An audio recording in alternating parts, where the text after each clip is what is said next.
ඇත්තටම මගේ පවුලේ අය තාමත් මේ ප්‍රශ්න නිසා මේ සමාජයෙන් දොස් අහනවා. විශේෂයෙන්ම කියන්න ඕනේ සමාජ මාධ්‍ය තුල මේ බොරු ට්‍රේලර් එක නිසා මේ බොරු වීඩියෝ එක නිසා මගේ පවුලේ තාමත් දුක් විඳිනවා. කියන ආකාරයට ඔය චිත්‍රපටි දර්ශනද ඔබතුමාට මැජික්? දැන් ඔබ කියන මට්ටමට ඔබ කියන කතාව අනුව මේකේ ප්‍රොප් එකක් වැඩිපුර යූස් කළ ආටිස්ට් කවුද කියලා ඔබගෙන් අහගන්න. හිතන්න කොහොමද ගැහුවා කියලා. ඒකත් කවන්නේ. මට දුක මේ ඉන්සිඩන්ට් එක අරගෙන වැඩසටහනක් තුල වැඩසටහන මාකට් කරන්න මේ ඉන්සිඩන්ට් එක එඩිට් කරලා මම ඔහුගෙන් මේ වගේ බරපතල විදිහට ප්‍රශ්න අහනවා. මම කැමතියි.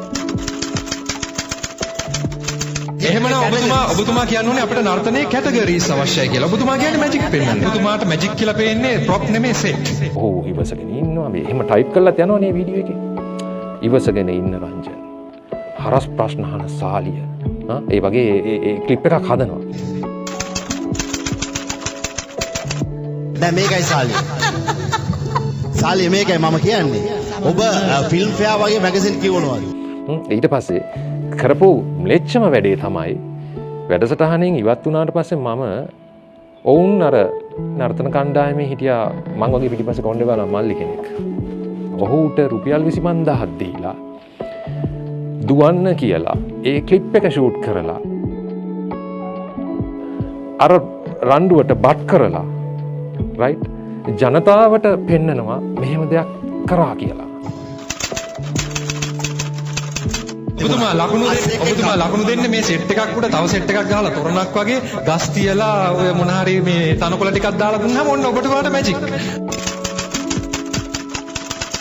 ඔබ දැන් පල් වෙලා ඉවරයි. නෑ මට පල් වෙන්න දෙයක් නෑ. මං අහන්නේ ඔබතුමා දෙන විනිශ්චය තුලින් තමයි මම ඔබතුමාගෙන් ප්‍රශ්න යොමු කරන්නේ. සාලිය මම ඔයාට උදේට ඇවිල්ලා ගහනවා කතාව නවත්තන්න. I'm very serious. ඔයා එන්න ඕනද? ඔයා උදේට ඇවිල්ලා ගහනවා.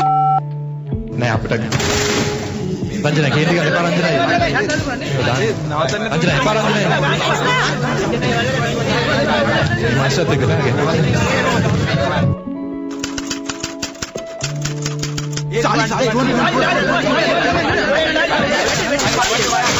මගේ දරුවෝ පාසල් යනකොට ඔවුත් එක්ක ක්‍රීඩා කරන කෙනෙක් අහලා තියෙනවා මෙහෙම මේ ඔය තාත්තා මෙහෙම දුවනවා නේද කෙනෙක් ගහන්න එන්නද කියලා. ඔවුන් දන්නේ නැහැ මේ දේවල්. ඇත්තටම ඔවුන් ගොඩක් පොඩි.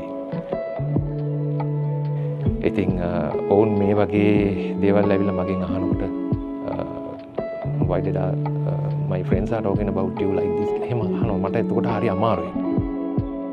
රංජන රාමනායක මහත්මයාත් එක්ක මෙහෙම ගැටලුවක් ඇති කරගත්තා කියලා ශේෂ්ත්‍රය තුල තියෙනවා ලොකු වැරදි මේ දෙයක්. ඒක ශේෂ්ත්‍රය තුල විතරක් නෙමෙයි රට තුලත් තියෙනවා එහෙම දෙයක්.